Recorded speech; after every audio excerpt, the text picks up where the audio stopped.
Bismillahirrahmanirrahim. Assalamualaikum warahmatullahi wabarakatuh. Alhamdulillahirrabbilalamin. Wassalatu wassalamu ala rasulillah. Senang sekali berjumpa kembali di channel Daunitan.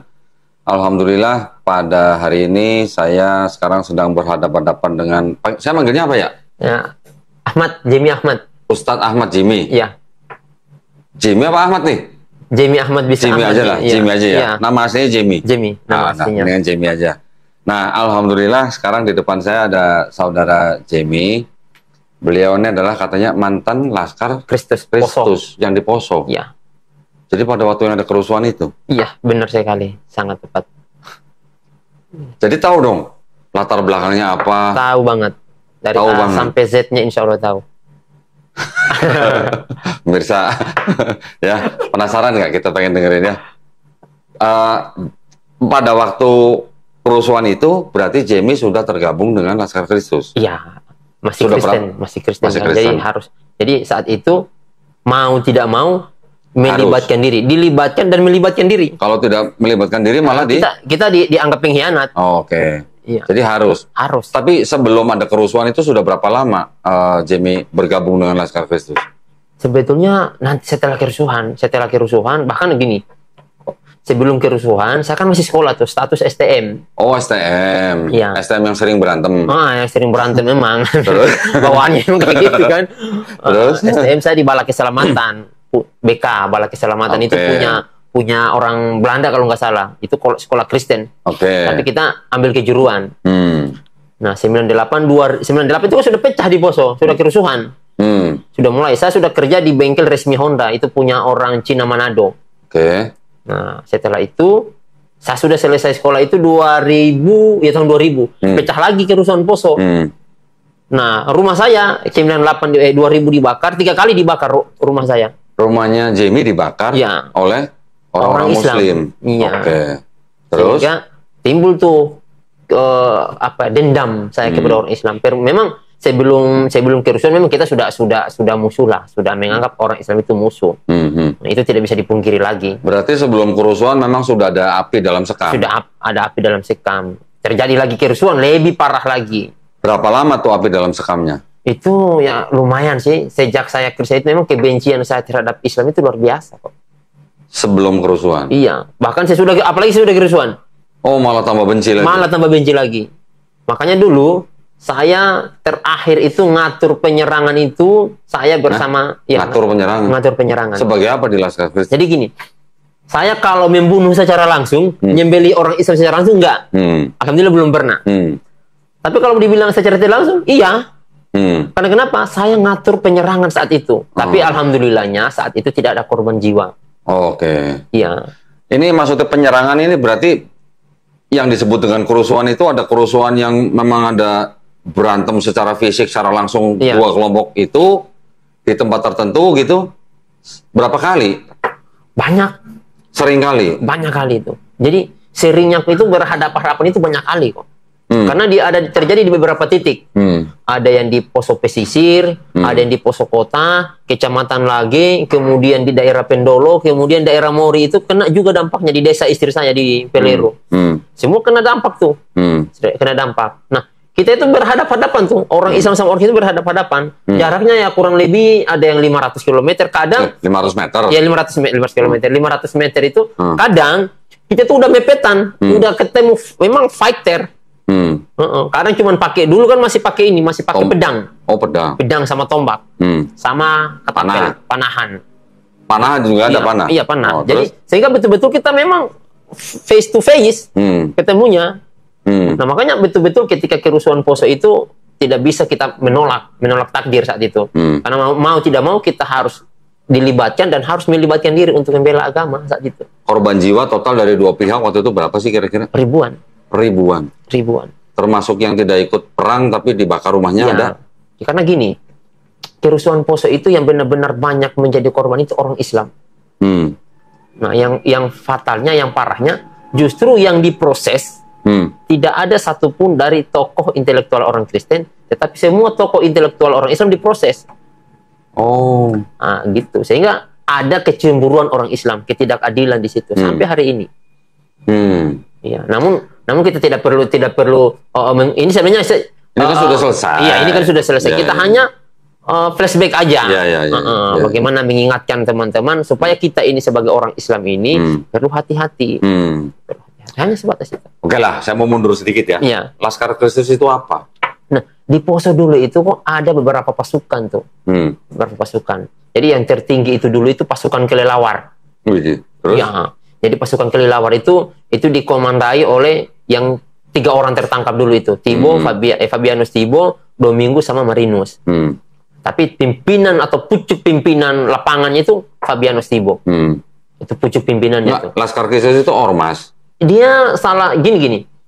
Laskar Kristus itu siapa yang terlibat dalam perang itu disebut Laskar Kristus. Oh, tapi tidak ada badan hukumnya atau tidak ada badan hukum, tidak ada. Jadi siapa saja yang terlibat di situ. Jadi pasukan kelelawar itu tidak punya lembaga. Nah, memang terjadi ketika konflik saja. Beda kemarin ketika pasukan Manguni turun. Manguni ini kan punya lembaga. Nah, turun tuh membantu di Poso. Nah, mereka diperbantukan tuh. BKO istilahnya lah. Nah, kemudian ada pasukan Laskar Kristus. Nah, Laskar Kristus ini mereka itu istilahnya kalau dalam cat itu pionnya. Oh, gitu. Pionnya. Jadi termasuk tingkat bawah lah. Tingkat bawah. Namun mereka penentu tuh. Penentu. Karena banyak dari pion-pion itu yang lebih tahu tuh titik-titik kelemahan-kelemahan musuh. Oh, gitu. Iya. Karena mereka ini yang dijadikan istilahnya bahasa kasarnya umpan pelor. Oh. Iya. Jadi yang paling depan gitu ya? Ya, paling depan kemudian mencari apa namanya target. Karena kenapa? Memang kerusuhan Poso itu tidak ada satupun pendeta yang memimpin pasukan di depan. Nggak ada. Pendeta di belakang. Belakang. Ya.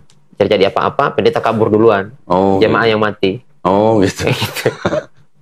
Oke lah, mungkin kan kita dulu udah tahu lah ya latar belakang atau pemicunya apa. Iya. Tapi kalau boleh ini kan pelaku langsung nih. Iya. Boleh nggak ceritakan pemicunya yang sebenarnya itu apa? Sama nggak dengan yang diberitakan gitu? Ya, jadi pemicunya gini kok. Jadi memang dulu awalnya itu perihal mabuk-mabukan tuh. Mabuk. Yang mabuk-mabukan orang Kristen atau orang Islam? Kristen. Orang Kristen. Udah dipastikan tuh. Yang salah satu korban itu teman saya namanya Idul. Korban? Iya, korban. Dia mabuk tapi dia jadi korban? Bukan dia nggak mabuk. Jadi nggak mabuk. Dia ini pulang, kemudian ketemulah sama si Roy Bisalemba ini. Anaknya Runtu Bisalemba. Yang sampai hari ini masih buron. Oh. Sampai hari ini masih anak. Mabuk, kemudian malak. Si teman ini yang namanya Idul ini malak, pulang dari ini, dia malak. Kemudian tidak ada uang, dikejarlah sampai ke masjid. Si Idul ini Islam? Oh, oke. Temannya saya saat ini. Temannya Bang Jeno ya, waktu dulu, itu? Ya, sekarang? Kalau dulu bukan. Oh, dulu belum kenal. Jadi makanya saya tahu persis ceritanya. Oke, terus? Maka disabitlah dia dengan pedang di situ. Si Idul itu? Si Idul. Meninggal? Enggak meninggal. Nah, mulailah terjadi percikan. Nah, di situ. Kemudian berlanjut di perempatan Tentena tuh.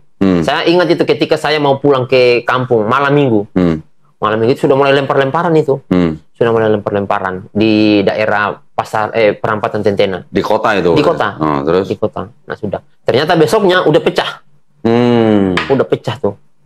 Saya kaget, katanya udah ribut dalam kota. Udah ribut besar itu, sudah mulai bakar-bakaran. Nah, Herman Parimon ini memimpin salah satu pasukan yang katanya itu pasukan damai. Herman Parimon, alhamdulillah beliau sudah mati. Nah, dia pimpin pasukan, kita turun, namanya remaja saat itu. Anak-anak remaja saat itu, kita turun. Nah, anehnya ketika kita turun saat itu, yang ada dalam mobil truk itu ada batu, ada tombak, ada pedang. Nah, ini katanya mau pawai damai itu ada batu, ada tombak, ada pedang. Ini pawai damai apa ini ceritanya? Jadi kita karena masih remaja, memang lagi horas-horasnya tuh. Horas-horas. Iya. Darah muda ya. Udah kita ikut aja. Iya. Kita ikut, ternyata sampai di jembatan Poso itu udah ribut. Udah ribut. Jadi udah mulai lempar-lemparan batu itu. Udah mulai lempar-lemparan batu. Nah, ternyata ada satu orang yang dari Ambon itu menyusup bawa senjata. Tapi bukan senjata organik. Orang apa itu? Orang Kristen apa orang Islam? Kristen. Orang Kristen. Namanya Dum-Dum itu. Nyusup kemana? Di antara pasukan. Ternyata memang sudah diatur. Nah, dan memang misi orang Kristen saat itu tidak bisa ditutupi. Kok memang sengaja mereka mau cari ribut agar mereka bisa usir orang-orang Islam keluar dari tanah Poso. Oh. Ya, sebenarnya itu motif utamanya. Karena kenapa? Mereka sudah berniat ingin membangun gereja terbesar di pasar sentral itu. Gereja terbesar. Oke. Gitu. Jadi sehingga orang-orang Islam harus disingkirkan tuh untuk sekaligus memperingati 100 tahun Injil masuk tanah Poso. Oh gitu. Gitu. Sehingga dibuatlah konflik berdarah itu. Nah, tujuan mereka itu salah satunya itu. Dan tidak tercapai, alhamdulillah. Tidak tercapai. Nah, itu salah satu misi mereka. Nah, makanya sampai hari ini Poso itu Allah masih lindungi lah. Ya, Allah masih lindungi. Nah, seperti itu, kurang lebih seperti itu. Kita ketika ikut di mobil itu kaget ketika sampai di sana, kok udah ribut ini. Akhirnya kita dipukul mundur tuh, dipukul mundur. Selesai itu konflik. Saat itu bisa diatur damai. Kemudian pecah lagi pada tahun 2000. Itu tahun 2000 itu yang menyerang itu sudah Fabiano Stibo dan kawan-kawan. Oke. Nah, itu yang atur si Asad di situ salah satunya kakek saya. Oh. Iya. Yang yang istilahnya dimintai persetujuan segala macam, karena saat itu yang bertindak sebagai pimpinannya itu namanya Patung Kanan. Sorry, saya mau nanya. Kalau komposisi Kristen dan Islam di Poso, ya sebelum ada kerusuhan itu berapa banding berapa? Poso itu dulu kok gini, sebelum dipecah menjadi 5 kabupaten, itu Poso itu terbesar umat Islam. Hah? Kok malah Islam? Iya, kabupatennya tuh terbesar. Jumlah penduduk Islamnya? Jumlah penduduk Islamnya. Makanya tadi saya bilang ada memang indikasi politik ingin mengkristenkan Poso semuanya. Sehingga dipecahlah yang kemarin Ampana dipecah tuh. Bisa. Karena Ampana itu mayoritas orang Islam. Terbilang ya 95% orang Islam. Kemudian Morowali dipecah lagi tuh karena mayoritas orang Islam. Kemudian Morowali terpecah jadi 2 lagi, ini terpecah jadi 2 lagi. Sudah terpecah jadi 5 kabupaten tuh Poso. Sehingga ketika sudah pecah 2 ini, dilepas 2 ini, maka Poso itu menjadi 80% orang Kristen. Setelah dipecah? Setelah dipecah. Gitu. Nah, awalnya Kabupaten Poso kan besar, luas tuh. Nih, seperti ini nih misalnya. Semuanya itu kurang lebih 80% orang Islam. Karena masih gabung 2 kabupaten besar ini yang mayoritas Islam. Nah, ketika ini dipisah, ini dipisah. Oh, jadi yang dipecah ini keluar dari Poso? Keluar dari Poso. Bikin kabupaten baru. Sehingga tidak boleh mengintervensi kegiatan-kegiatan yang terjadi di Poso. Nah, sehingga dari dulu sampai pecahnya kerusuhan itu, yang bupati itu selalu Islam. Oh, gitu. Selalu Islam. Sorry, tadi yang 2 kabupaten yang dipecah itu kabupaten apa tadi? Morowali. Dengan Kecamatan Tojo Una-Una.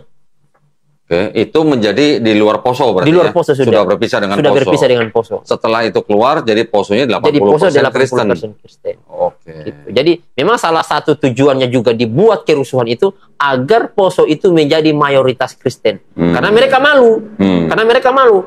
Pusat kristenisasi atau pusat peradaban Kristen itu ada di Poso, tepatnya di kota Tentena. Oh gitu. Iya, pusatnya di situ.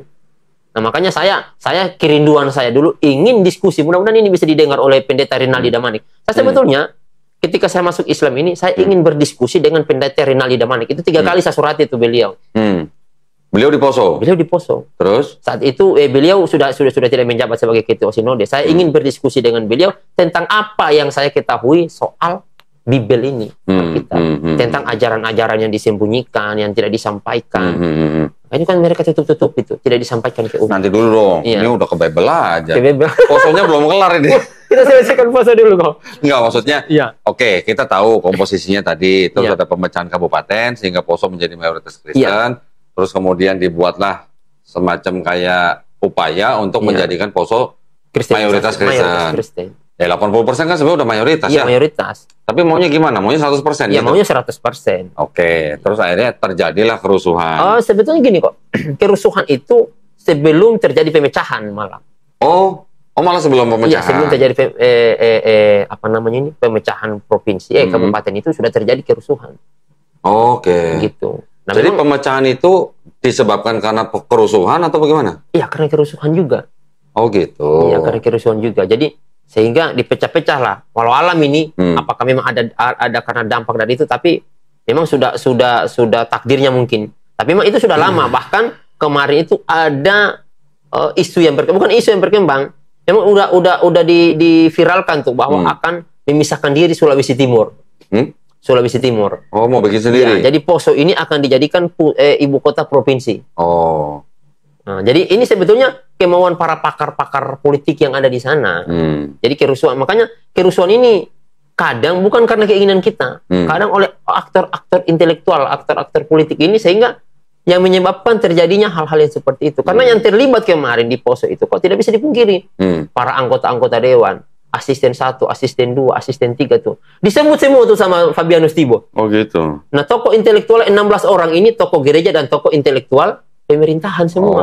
Mulai dari asisten 1 sampai asisten 3-nya tuh. Terlibat semua dalam konflik itu. Dan sampai hari ini mereka tidak diproses. Gitu ya. Jadi sekarang di Poso boleh dikatakan udah mayoritas Kristen. Sudah mayoritas Kristen. Alhamdulillah sudah aman. Udah aman. Iya.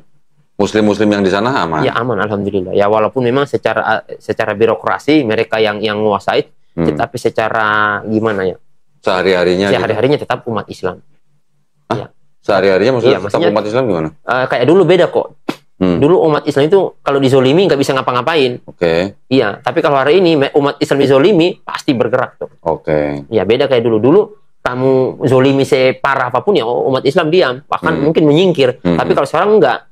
Ketika kalian mau memerangi kita, mau menzolimi kita, kita langsung bangkit. Ini mohon maaf sebelum ini. Waktu Jamie di dalam Laskar Kristus dan teman-teman Jamie yang di dalam Laskar Kristus sebagai orang Kristen, pada waktu itu ada kerusuhan, ada perang ini antara agama di situ. Itu pada paham Bible apa enggak gitu? Enggak paham. Enggak paham? Enggak tahu. Hah? Nah, saya saja di Bible ada kasihilah musuhmu. Iya. Kenapa perang sama musuhnya gitu? Jadi kita itu kok memang kita inilah korban-korban pembodohan ini. Kita kan nggak tahu. Nah, saya dulu waktu Kristen kok hanya manu tuh apa kata pendeta wes. Selesai, nggak usah nanya-nanya lagi. Pokoknya apa kata pendeta udah nggak ada yang salah. Kan harusnya kalau kasihilah musuhmu kan nggak sampai perang dong. Iya, nggak harus perang kan, kasihilah musuhnya. Kasihilah musuhmu. Nah, kok sampai perang bunuh-bunuhan gitu? Tapi tahu nggak kok? Kenapa? Bengisnya mereka ketika membantai di Poso. Ngeri. Masa? Ngeri banget. Iya. Mungkin sama kayak yang di mana dulu itu sampai perut ibu-ibu hamil itu dibelah 2. Astagfirullahaladzim. Iya. Nah, sampai begitu? Iya. Itu santri 200 kurang lebih santri yang di kilometer 9 itu, santri Wali Songo itu kurang lebih 200 dibantai tanpa perlawanan. Umur berapa itu santrinya? Kecil-kecil? Ya kecil-kecil, umur SMP SMA. Astagfirullah. Dibantai tanpa perlawanan dan semua disembelih. Astagfirullah. Dan kakak kandung saya, mobil om saya itu yang terlibat di situ.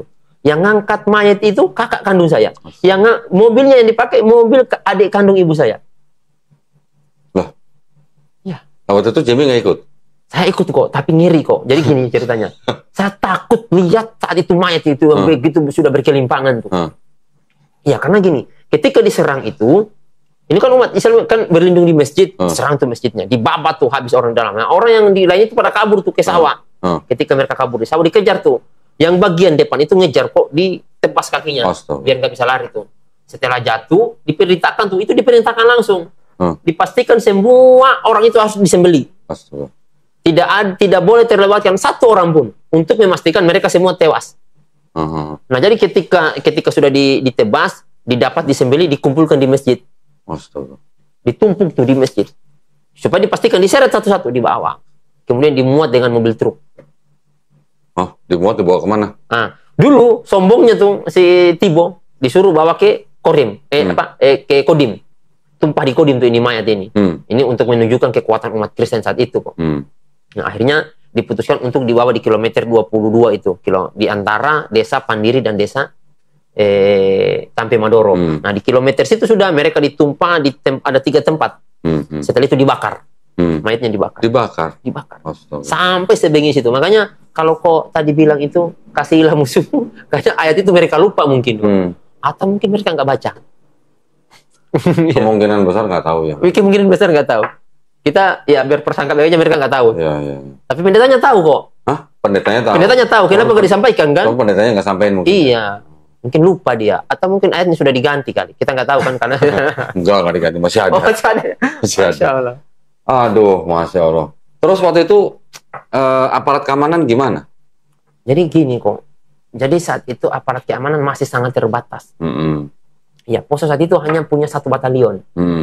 Nah, Nah, sedangkan terjadinya peperangan itu beberapa tempat, beberapa titik, sehingga betul-betul menyulitkan mereka. Akhirnya diturunkanlah BKO dari 721, 726, yang dari Brimob Bogor dulu turun semua di sana, diperbantukan tuh. Untuk memang, tapi yang namanya konflik ini ya susah diredam kok. Udah apa namanya pencar-pencar iya, gitu sudah ya. pencar-pencar.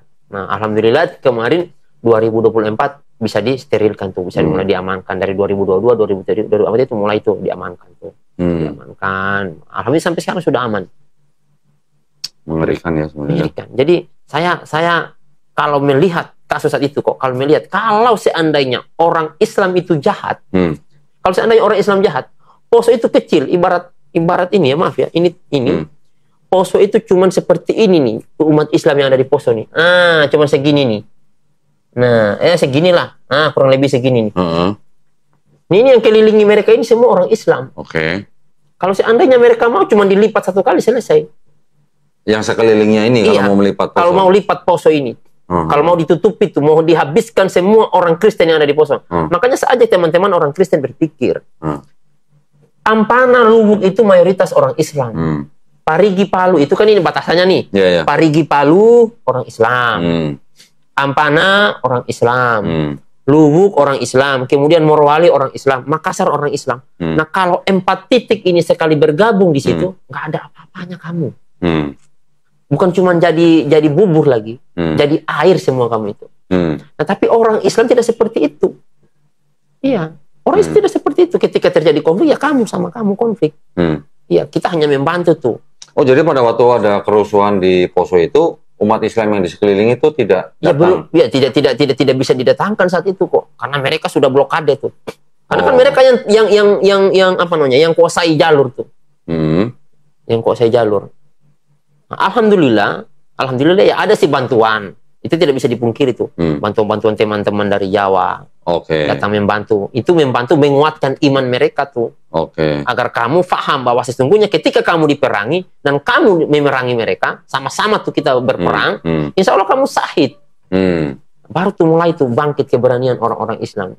Nah, baru melakukan pembalasan. Ini pembalasan ya, karena mereka diperangi harus membalas. Karena kenapa? Saya tahu persis kok ada beberapa titik peperangan yang saat itu saya ikuti dan saya atur tuh. Dan saya kakak kandung saya tahu, bapak saya tahu. Kalau saya itu dulu bisa rakit senjata genggam, senjata api. Dan bahkan rakitan saya itu dulu belum ada senjata yang semi otomatis, belum. Isi pelor, tumbuk-tumbuk kayak gini. Kalau saya punya enggak. Isi pelor, tembakan keluar sendiri tuh kelongsongnya. Oh. Iya. Jadi udah kayak revolver gitu. Iya, kayak revolver. Atau ini apa namanya? Kayak Colt. Iya. Persis kayak gitu. Kalau Colt nggak keluar kan, kayak revolver itu. Kayak FN. Canggih bisa ngerakit gitu. Iya. Aneh rakit itu gitu. Dia tuh aneh pakai asgir motor. Belajar di mana? Saya kan memang bengkel kok. Oh, bengkel. Mekanik. Jadi tahu lah. Dan yang saya pakai itu asgir motor. Asgir motor Supra dulu yang saya pakai. Wah. Jadi cara ngebornya itu harus teliti tuh. Mesiunya dapat dari mana? Pelor kan. Kita pelor tuh dibagi-bagi kok. Bukan, maksudnya mesiu di dalam pelurunya itu. Amunisi kan dibagi-bagi dulu kita. Dibagi-bagi? Dibagi-bagi. Sama? Ya, jangan disebut namanya. Jangan sebut ya. Amunisi dibagi. Dibagi-bagi. Kalau tapi umat dulu, Islam punya nggak? Walau alam. Jadi dulu kita tidak bisa dipungkiri kok ada ketika saat itu pasukan dari Armet yang jaga. Jadi kita memang dikasih persiapan untuk pelor itu dibagi jam 6 sore, dikumpul kembali jam 6 pagi. Oh gitu. Iya. Berarti artinya mereka tahu tuh kita punya senjata. Dan sampai hari ini senjata-senjata itu belum dikumpul. Oh, masih ada, masih tersebar. Masih tersebar. Jadi bohong kalau mereka bilang sudah diserahkan, enggak. Dan saya tahu siapa pemilik senjata api di sana dulu. Bukan rakitan, asli. Asli standar maksudnya. Standar. M16, AK-47, SS1. Ada AK-47? Ada. Kok bisa AK-47 dari Rusia, dari mana? Ya, ini kok ya. Saya tidak sebut orangnya ya. Ya, saya tidak mau sebut kesatuannya, tapi ini wallahi Allah yang jadi saksi. Saya itu ketika ke Makassar, saya mau dikasih 2 senjata tuh, M16 dengan AK-47. Ya. Hanya saat itu paman saya nggak berani tuh. Kalau paman saya nonton ini, dulu itu AK-47 itu sudah di depan mata saya. Waduh. M16 di depan mata saya. Katanya, kamu kan mekanik, bengkel, pasti gampang lah. Nanti saya tunjukkan cara bongkar pasangnya, kemudian cara nyimpan di mobil itu. Oh, maksudnya dibongkar. Iya, jadi nanti itu diisinya lewat pakai ban serepnya. Iya. Di ban serep supaya tidak terdeteksi itu. Dia bilang, gampang kok, saya loloskan ini. Jadi dia loloskan itu yang satu dari Aceh, yang satu dari Timur Timur. Oh. Itu anggota sendiri tuh yang ngomong ke saya. Jadi bapak itu saya tidak sebutin kesatuannya, tapi namanya Lukas. Karena Lukas ini banyak, Pak. Kebetulan namanya Lukas tuh. Nah, orang di kampung saya pasti tahu tuh. Berarti kalau mereka yang sebutnya nanti identitas kesatuannya, berarti mereka yang salah. Bukan saya yang salah. Iya. Jadi gitu tuh. Saya dikasih tuh AK-47 dengan M16. Iya. Dan waktu saya mau keluar dari kesatuan itu, saya dikasih pelor tuh. Akhirnya saya dinasihati sama teman-teman, tolong jangan kamu bawa ini. Karena nanti yang akan jadi sebab itu kita nih semua dalam ini. Nah, jadi saya tidak bawa tuh. Saya tidak bawa sapilot. Ternyata saya benar diperiksa sama propos. Sampai sepatu saya disuruh buka, ditumpahin semua tas-tas saya tuh. Akhirnya kata beliau, sudah, tenang. Ada beliau orang Toraja. Karena memang saya kan orang Toraja. Orang Toraja. Nah, kita mau ambil tuh senjata. Tapi sayangnya paman saya saat itu nggak berani untuk ambil senjata itu. Nah, tapi saya bersyukur kok saat itu. Alhamdulillah, Allah sudah atur. Saya tidak ambil senjata itu. Kalau seandainya saya ambil, mungkin ada orang Islam yang saya bunuh. Ya. Saya syukurnya di situ aja. Jadi sampai segitunya. Ya, kerusuhan Poso itu betul-betul menguatkan iman saya. Karena kenapa? Kalau saya mau mati kok, dulu di situ saya sudah harus mati tuh. Menguatkan iman sebagai Kristen atau sebagai Islam? Istilahnya kan saya flashback aja kok. Saya kembali kan. Kalau mengingat kejadian Poso itu, peperangan yang terjadi di Poso, seharusnya saya sudah mati. Oke, jadi kejadian-kejadian di Poso yang qadarullah memang tidak menyebabkan Bang Jemi ikut sampai membunuh orang, itu menguatkan iman Islam. Menguatkan iman saya. Dan memang pertolongan Allah itu luar biasa. Karena dulu itu kok dulu kita bunyi senjata, bunyi bom itu gimana? Kayak mainan lah kita biasa pikir. Ya. Ya sudah biasa tuh. Malah kalau ketika ada bom kita cari, di mana ini bom meledak? Kalau ada senjata bunyi, gimana nih? Kita cari tahu tuh, gimana nih? Ada bunyi senjata tadi di sini. Kita intel itu. Kita sampai cari tahu sampai titiknya. Nah, seperti itulah dulu kejadian di Poso itu. Jadi kejadian itu berapa lama sebenarnya totalnya? Sebenarnya itu panjang sih kok, dari 98 sampai 2002 tuh 4 tahun kurang lebih. Nah, yang sampai yang paling parahnya itu yang paling akhir tuh di 2000. Di 2001. 2000 sama 2001. Iya, itu yang benar-benar parah. Terus akhirnya upaya perdamaiannya bagaimana? Iya, jadi dulu ada beberapa kali upaya perdamaian tuh. Nah, sehingga akhirnya salah satu solusinya itu diperbanyak kesatuan di sana. Oke. Sehingga didirikanlah kemarin 711. Oke. Dulu kan 7 berapa dulu di Poso itu ya? Saya lupa sih. 714, 711 pertama. Jadi hanya 1 batalion tuh. 711. Akhirnya dibikinlah 711. Nah, pusatnya di Poso. Kemudian disebar tuh batalion-batalion lain di luar Poso. Nah, sehingga begitu juga Brimob. Dibikinlah pos Brimob terbesar juga di Poso. Nah, sehingga ketika aparat sudah banyak, akhirnya konflik bisa meredam. Karena orang melihat, udah ada aparat. Semuanya kita kembalikan ke aparat. Dan alhamdulillah saat itu memang aparat cukup bertindak bagus. Ya, bertindak bagus, melihat situasi di Poso itu semakin memanas. Nah, ketika mereka melihat situasi sangat memanas, akhirnya didatangkanlah bala bantuan dan mereka dirikan pos-pos jaga. Disebar tuh. Semua desa-desa. Semua desa dapat tuh. Setiap desa dapat 1 Brimob, kadang 1 tentara yang jaga, sehingga bisa kondusif. Kalau tidak ya susah. Tokoh-tokoh agamanya sendiri udah ketemu semua, udah dialog semua. Ketemu. Jadi dulu sempat 2 kali tuh, namanya Malino 1, Malino 2. Malino 1, Malino 2. Malino itu nama peristiwa rapatnya? Iya, nama wilayah. Wilayah. Di daerah Sulawesi Selatan, tempat mereka berkumpul untuk memusyawarahkan perdamaian tuh di Poso. Dan itu 2 kali itu terjadi. Dan 2 kali juga dihianati oleh orang-orang Kristen. Apa? Dihianati oleh orang-orang Kristen. Dihianati? Iya. Berarti ada timbul lagi? Ada timbul. Gitu. Setelah dibuat perdamaian, pecah lagi. Dibuat lagi tuh, pecah lagi. Karena mereka yang ingkar janji, bukan dari kita. Mereka yang memulai itu. Itu kalau orang Islam enggak. Karena orang Islam yang saya lihat saat itu, ketika umat Islam itu tidak diperangi, mereka biasa-biasa saja. Nah, ketika diperangi, ya baru melakukan suatu pembalasan. Seperti itu. Masya Allah ya. Ngeri ya sebenarnya kalau ingat begitu ya. Ya, saya kalau ingat Poso ya Masya Allah. Tapi ceritanya gimana? Kok Jemi bisa dari Laskar Khusus nyebrang gitu? Ya. Menjadi Muslim? Saya nikah 2010. Saya cerita nikah dulu nih. Ah. Ketemu sama seorang wanita yang Masya Allah saat itu saya lihat memang dia rajin ke gereja, rajin ibadah, rajin, pokoknya dia aktivis gereja lah. Saat itu dia menjabat sebagai seorang bendahara pemuda. Oh, paham Bible? Iya paham, nggak paham Bible juga. Oh, ya, artinya cuman rajin doang. Oke. Soal paham nggak ada, bahkan sampai pendeta juga nggak paham Bible. Hah? Iya. Gimana ceritanya pendeta nggak paham Bible? Nanti saya cerita kok. Saya master teologi itu saya kasih kuliah sampai dari jam 8 malam sampai jam 2 tuh. Saya kasih kuliah dalam gereja. Saya bersama istri saya tuh. Kuliah? Saya kasih kuliah dia malam itu. Oh, kasih kuliah. Ya, saya kuliah dia. Saya kasih kuliah. Iya. Jadi saya dulu belajar Bible itu dari tahun 2012 sampai 2013 saya belajar Bible. 2012, 2013. Iya, sehingga saya mendapatkan setelah menikah. Setelah menikah. Oke, terus? Jadi saya sebagai istri, saya ini itu di Poso tuh ya? Di Poso. Masih di Poso. Terus? Sehingga saya belajar tuh. Saya belajar dari jam 7 sampai jam 10. Karena saya kan kerja di bengkel. Kerja di bengkel kemudian usaha. Saya belajar dari jam 7 sampai jam 10 malam. Ngerti tuh? Setiap hari saya baca Bible. Doa saya dulu, saya kan masih sebut Allah. Ya Allah, ya Tuhanku. Nah, tolong berikan saya petunjuk ini agar saya bisa paham dengan isi Alkitab ini. Itu doa saya. Jadi setelah saya mulai membaca itu, mulai itu saya temukan tuh. Itu belajar sendiri? Belajar sendiri. Oke. Saya baca. Nah, saya ketika belajar itu kok bukan belajar sendiri. Saya sebetulnya punya salah satu tempat bertanya. Si master teologi ini. Oh, orang Kristen. Orang Kristen. Oke, terus. Nah, kenapa saya lakukan pendekatan ke dia itu? Karena memang dia ini termasuk saya pikir ini pintar nih orang ini. Pintar. Nah, tempat saya bertanya tuh dulu.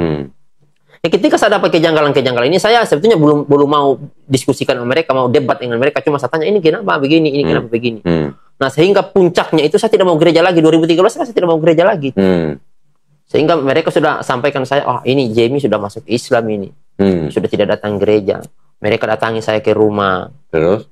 Majelis-majelis jemaat datang. Sampai nenek saya itu datang ke rumah istri saya. Saya di situ. Mereka ceramahi saya. Nah, sehingga saya sampaikan ke mereka begini. Saya mau sebetulnya. Yang saya pertanyakan ini, kok kenapa kita tidak menjalankan apa yang tertulis dalam Alkitab? Iya. Apa? Contohnya? Contohnya nih. Oh itu salah satu. Yang pertama tuh, syarat seorang hamba Tuhan itu, pengikut Tuhan itu, diterimanya dia sebagai hamba Tuhan harus disunat. Iya, Kejadian 17 ayat 14. Itu kan perjanjian lama. Iya. Nah, itu. Dan itu dipenuhi sama Yesus tuh. Digenapi sama Yesus tuh. Makanya kata Yesus, sebelum sampai langit dan bumi ini hilang, tidak akan hilang nih. Sampai berlakunya seluruh hukum Taurat. Satu iota pun. Satu titik atau satu iota dari hukum Taurat tidak akan dihilangkan. Sampai semuanya digenapi.